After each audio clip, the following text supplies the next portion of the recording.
നമ്മളെ മനസ്സിലാക്കുന്ന ഒരാൾ നമ്മുടെ കൂടെ ഇല്ലേല് ഭയങ്കര വിഷമം തന്നെയാണല്ലേ.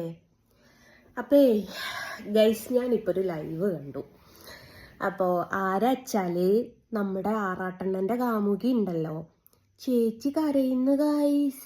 എനിക്കത് സഹിക്കാൻ പറ്റിയില്ല ഗൈസ്. അപ്പം ഞാൻ വിചാരിച്ചൊരു വീഡിയോ പോസ്റ്റ് ചെയ്യാന്ന്. അപ്പോൾ ആദ്യമേ തന്നെ ആറാട്ടണ്ണൻ്റെ കാമുകിയെ, എനിക്ക് നിന്നോടൊരു കാര്യം പറയാനുള്ളൂ. നീ തെറി വിളിച്ചൊന്നും ഞാൻ കണ്ടില്ലടാ, സത്യമായിട്ട് കണ്ടില്ല. അപ്പോൾ ഞാൻ കുറച്ച് ദിവസങ്ങളായി കുറച്ച് തിരക്കിലാണ്. അപ്പോൾ നിനക്കും പ്യാലക്കൽ തള്ളക്ക് പിന്നെ മന്ദബുദ്ധിക്ക് ഞാൻ ഇനി മറുപടി കൊടുക്കുന്നില്ല എന്ന് മന്ദബുദ്ധിനോട് ഞാൻ പറഞ്ഞിട്ട്. അപ്പം നിന്നോട് എനിക്കത് പറയാൻ സമയം കിട്ടിയില്ല. കാരണം കുറച്ച് ദിവസങ്ങളായി വളരെയധികം തിരക്കിലാണ്. അമ്മശ്ശിക്ക് എൻ്റെ വീഡിയോ എടുത്ത് നോക്കിയാൽ കാണാം. അപ്പോൾ അമ്മശ്ശിക്ക് തെറി വിളിച്ചത് നാട്ടുകാർ കണ്ടോലെ. എന്നാലും ഏച്ചിയെ നമ്മുടെ പുയ്യാപ്പിള ഇങ്ങനെയും പ്രശ്നക്കാരനാലേ. കേട്ടപ്പം പഠിച്ചോനേ സഹിക്കാൻ പറ്റാണ്ടായിപ്പോയി. കുറേ കുത്തിരി ഞാൻ കരഞ്ഞു. പിന്നെ നിങ്ങൾക്ക് പനി വന്നത്, ഹോസ്പിറ്റലിലായത് എന്താന്നുള്ളത് അമ്മക്കറിഞ്ഞൂടേ? അത് നിങ്ങൾക്ക് അറിയാത്ത എങ്ങനെ? അപ്പം പിന്നെ നിങ്ങളുടെ ലൈവിൻ്റെതായ കമൻ്റ് ഇട്ട മഹത് വ്യക്തികൾ ആരൊക്കെയാണെന്ന് ഞാൻ കേട്ടു. മൊയന്തത്തള്ള, തെറിത്തള്ള, മൊട്ടച്ചിത്തള്ള. എന്നതാണ് തള്ളേ നിങ്ങളിങ്ങനെയൊക്കെ എല്ലാ തള്ളന്മാരെയും പുകയ്ത്തി ഒടുക്ക ഓലെണ്ണിട്ട് നിങ്ങളെ ചവിട്ടി നട്ടല്ലൊടിക്കൂട്ടോ. അപ്പം സത്യസന്ധമായിട്ട് പറയാച്ചാൽ അമ്മശ്ശിയുടെ ലൈവും തെറിയും ഞാൻ കണ്ടില്ല. കാരണം ഞാൻ കുറച്ച് ദിവസങ്ങളായിട്ടുള്ള എൻ്റെ കുറച്ച് പേഴ്സണൽ കാര്യങ്ങൾ എന്തുവാ ഏതാന്നൊക്കെ ഞാൻ പറയാം. അപ്പോൾ അതിൻ്റെ തിരക്കും കാര്യങ്ങളൊക്കെ ആയി. അപ്പോൾ വളരെയധികം മനസ്സിന് വിഷമം തട്ടിപ്പോയി ഗൈസ്.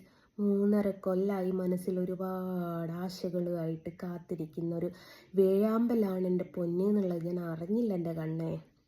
അപ്പം ഏതായാലും സംശയരോഗിയാണ് ഭർത്താവ് എന്നുള്ളത് മനസ്സിലായി. ഏത് നമ്മുടെ ശ്രീനിവാസൻ ഉണ്ടല്ലോ, ഞാൻ നാളെ ബാംഗ്ലൂർ പോവുകയാണ്. അതാണല്ലേ കൊച്ചു കളി, ആരോടും പറഞ്ഞില്ല. പിന്നെ വേറൊരു കാര്യം ഞാൻ പറയട്ടെ മോളെ, എൻ്റെ കണ്ണിന്ന് നീ ഒരു തുള്ളി വെള്ളം വരുത്തിച്ചിട്ടുണ്ട്, നിൻ്റെ കണ്ണിന്ന് 10 തുള്ളിയെങ്കിലും വരുമടി. അത് നീ ഉറപ്പിച്ചോ. നീ മാത്രമല്ല, ആ മൊയന്തത്തള്ള അവൾക്കുള്ളത് നല്ല അസലായിട്ട് കിട്ടും. ഇല്ലെങ്കിൽ എൻ്റെ പേര് നിങ്ങൾ പട്ടിക്കിട്ടോളി. അപ്പം അങ്ങനെ എന്നിട്ട് ഏതായാലും നിങ്ങളിങ്ങനെ റീച്ച് കിട്ടാൻ കളിക്കുകയാണ് എന്നുള്ളത് അറിയില്ലായിരുന്നു. പക്ഷേ അറിഞ്ഞിട്ടുണ്ടായിരുന്നെങ്കിൽ ഞാൻ തന്നെ ഷെയർ ചെയ്യുമായിരുന്നു കേട്ടോ നിങ്ങളെ വീഡിയോസൊക്കെ. പിന്നെ വേറൊരു കാര്യമുണ്ട്, ഈ ലൈവ് 5K ആൾക്കാരൊന്നും കണ്ടിട്ട് കാര്യമല്ല തള്ളേ. നമ്മൾ വീഡിയോ ഇട്ടിട്ട് കണ്ടിട്ടാണ് പിന്നെയും താട്ടാ. ഏതായാലും നിങ്ങളിപ്പോൾ നിങ്ങളെ അണ്ണം പോയി, അതിൻ്റെ വിഷമം നിങ്ങൾക്ക് ഉണ്ടാവും. പിന്നെ നിങ്ങൾ പറയുന്നുണ്ടല്ലോ ചേട്ടൻ ഒഴിവാക്കുന്നു, അതെന്തിനാന്നുള്ളത് ചേട്ടനും എനിക്കും പ്രേക്ഷകർക്കും പറയാതെ പറയുന്നുണ്ട് എന്നുള്ളത് എനിക്ക് മനസ്സിലായി. നിങ്ങൾ ഏതായാലും ആറാട്ടെണ്ണം കല്യാണം കഴിച്ചു, നിങ്ങൾക്ക് പറ്റിയ സൂപ്പർ ജോഡിയാണ്. ഒന്ന് മൊണ്ണയാണ്, ഒന്ന് മന്ദബുദ്ധി. അപ്പം നിങ്ങൾക്ക് രണ്ടാൾക്കും നല്ല മാച്ചായിരിക്കും. എന്നാലും എൻ്റെ ചേച്ചിയെ നിങ്ങൾ തെറി വിളിച്ചിട്ട് ഞാൻ മിണ്ടാണ്ടിരിക്കുക, നിങ്ങൾ തെറ്റിദ്ധരിച്ചല്ല എൻ്റെ ചേച്ചിയെ. 2 ദിവസമായി ആ തള്ളച്ചി വീഡിയോസൊക്കെ ഇടുന്നുണ്ട്, ഞാൻ മറുപടി കൊടുത്തില്ല. ഞാനിന്ന് അത് പറയാൻ കാരണം എന്താണെന്നറിയോ, ഞാനിന്ന് എന്തായിരുന്നു എന്തോന്നെടുത്ത് ഇതിൽ തന്നെ ഷോർട്സാന്ന് തോന്നുന്നു, ഒരു ചുരിദാറും ഇട്ടിട്ട് ഇങ്ങനെ കളിക്കുന്ന ഒരു വീഡിയോ ഉണ്ട്. അപ്പം അത് കണ്ടപ്പോൾ വെറുതെ ഒന്ന് ഞാൻ അക്കൗണ്ട് കയറി നോക്കിയപ്പം ഫുൾ എന്നെ കളിയാക്കിയിട്ടുള്ള കുറേ ഫോട്ടോസ്. അപ്പം ഞാൻ കുറേ വിചാരിച്ചു ഇത് വെച്ചിട്ട് ഞാനൊരു വീഡിയോ ചെയ്താലോ. കാരണം തള്ളച്ചിയുടെ റേഷൻ ഇപ്പം എന്നെയാണ് കണ്ടന്റ് എന്ന് പറഞ്ഞ് പിന്നെ വിചാരിച്ചു എന്തിനാണ് പിന്നെയും ഈ പൊയ്ത്ത നായിൻ്റെ വയ്യേക്ക് പോകുന്നത്. ചൊറി പിടിച്ച നായിയാണെന്ന് നമ്മൾ അറിഞ്ഞാൽ നമ്മൾ ഇങ്ങോട്ട് മാറി നിൽക്കണം. എന്തിന് നമ്മൾ പിന്നെയും പുറകെ പോകണമെന്ന്. അപ്പം ഞാൻ വിചാരിച്ചു എനിക്ക് എൻ്റേതായിട്ടുള്ള ടെൻഷനുണ്ട്, എനിക്ക് എൻ്റേതായിട്ടുള്ള കാര്യങ്ങളുണ്ട്. കുറച്ച് ദിവസങ്ങളായി ഉറക്കമില്ലടോ, അത്രമേൽ പറഞ്ഞ നിങ്ങൾക്ക് മനസ്സിലാവില്ല. അപ്പം അങ്ങനെയാണ് സംഭവം. അപ്പോൾ അതൊക്കെ ആയിട്ട് നടക്കുമ്പോൾ അല്ലാണ്ട് നിങ്ങളെ തെരുവിൽ കേട്ടിട്ട് ഞാൻ മിണ്ടാണ്ടിരിക്കുമോ? എവിടെ നിങ്ങൾ അഹങ്കരിച്ചല്ലോ, ഞാൻ തെറി വിളിച്ചപ്പോൾക്ക് അവൾ പോയിന്ന്.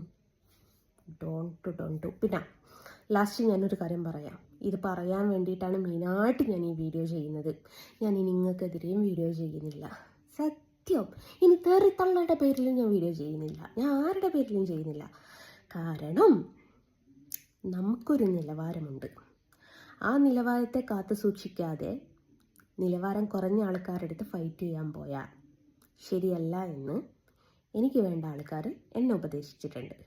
അപ്പോൾ അത് വെച്ചിട്ടും പിന്നെ ഞാൻ പറഞ്ഞില്ല എൻ്റേതായിട്ടുള്ള കുറച്ച് പേഴ്സണൽ കാര്യങ്ങൾ, അത് വെച്ചിട്ടും ഞാനിനി ആച്ചിനോട് ഞാനായിട്ട് സോറി പറഞ്ഞിരിക്കുന്നു. നിങ്ങൾ ആറാട്ടെണ്ണനെ പറ്റി പറഞ്ഞപ്പോൾ നിങ്ങൾക്ക് വിഷമായതിൽ ഞാൻ സോറി ചോദിക്കുന്നു, സോറി. പിന്നെ കല്യാണം എന്നെയും കൂടെ വിളിക്കണേ. കുറേ ആയി ചേച്ചിയെ, ഒരു സദ്യ ഉണ്ടിട്ട് വളരെയധികം വിഷമമുണ്ട്. കല്യാണച്ചോറേ ആ കഴിക്കാനും ഈ അടുത്തൊന്നും യോഗമല്ല. പിന്നെ നിങ്ങളൊക്കെ എന്ത് ചെയ്താണ് ഒരുത്തി രണ്ട് കെട്ടിയിട്ട് ഒരുത്തി കെട്ടിയവൻ ഒഴിവാക്കുമെന്ന് പറഞ്ഞിട്ട് പിന്നെ നിങ്ങളൊക്കെ ഇങ്ങനെ ഈ കുലസ്ത്രീയായിട്ട് അഭിനയിക്കുന്നത്. എന്തോ ആയിടട്ടെ. എന്നാലിൻ്റെ ഏച്ചിയെ നിങ്ങളുടെ തെറി കേട്ടിട്ടല്ല ഞാൻ മിണ്ടാതിരുന്നതെന്നുള്ള കാര്യം ഒരിക്കൽ കൂടി ഞാൻ പറയുന്നു. നിങ്ങളെ വിളിച്ചോ, നിങ്ങൾ തെറി വിളിച്ചോ? ഏതായാലും നാട്ടുകാർക്ക് ഏച്ചിനങ്ങ് മനസ്സിലായി ഇല്ലേ? നിങ്ങൾ പിരിയാണെന്ന് പറയണേ. മറ്റേ ആറാട്ടെണ്ണൻ്റെ കൂടെ പോകുമ്പം രജിസ്റ്ററിൽ ഞാൻ ഒപ്പിട്ട് തരും, ഉറപ്പല്ലേ, കുറിപ്പിൻ്റെ ഉറപ്പാണിത്. അപ്പം അങ്ങനെയാണ്. അപ്പോൾ ചേച്ചിക്ക് ഈ കമൻ്റ് ഇട്ട മൊണ്ണകളോടും പറ, ഇട്ടോളൂ അധികം കമൻ്റ് ഇട്ട്. എന്തൊരഭിമാനം. എനിക്ക് ഇന്ന ആളിട്ടിക്ക് ഇന്ന പറയുന്നത് കേട്ടാൽ തോന്നും ഏതോ വലിയ സെലിബ്രിറ്റി ഇട്ടതാ കമൻ്റ് എന്ന്. എല്ലാം കണക്കാ. ഒരു പെണ്ണാണ് ഒരു പെണ്ണിൻ്റെ ശത്രു എന്ന് കേട്ടിട്ടുണ്ട്. എനിക്ക് പൊതുവേ ഈ പെൺകുട്ടികളെ കണ്ടുകൂടായിരുന്നു. പിന്നെ എന്തോ ഈ പാലക്കൽ തള്ളയുമായിട്ട് അടികൂടി പിന്നെ പലരും പറയുന്നു ഞാൻ നിലവാരം അവൾ നിലവാരം കുറഞ്ഞ് സംസാരിക്കുമ്പോൾ അതിനെക്കാട്ടിൽ നിലവാരം കുറഞ്ഞ് ഞാൻ സംസാരിക്കേണ്ടി വരും. അതിനെക്കാട്ടി നല്ല ഇത് മിണ്ടാതിരുന്നത്. എനിക്ക് എൻ്റേതായിട്ടുള്ള കാര്യങ്ങളുണ്ട്. പട്ടികളടക്കൊരിക്കുമ്പോൾ നമ്മളെ കാര്യം നോക്കിയാൽ നമ്മുടെ കാര്യം നടക്കും. പിന്നെ ഈ കുരച്ച പട്ടികൾ ആ കുരച്ച നേരം കൊണ്ട് എനിക്ക് അവനവൻ്റെ കാര്യം നോക്കിയാൽ മതിയായിരുന്നു ഇല്ലേ എന്ന് തോന്നുന്നൊരു സമയം ഓട്ടോമാറ്റിക്കായിട്ട് അവർക്ക് വരും. ആ ഒരു വരവ് വരുമ്പോഴേക്കും നമ്മളെ നേടേണ്ട കാര്യങ്ങളൊക്കെ നേടിയിരിക്കണം എന്നുള്ളതാണ് എൻ്റെ പോളിസി. അപ്പോൾ അത് വെച്ചിട്ട് അയച്ചിയെ ഒരിക്കൽ കൂടി പറയാം, തെറി കണ്ടിട്ട് മിണ്ടാണ്ട് പോയതല്ല, പൂല്ലേന്ന് പറയാൻ എനിക്ക് അറിയാം. അപ്പം ടാറ്റാ.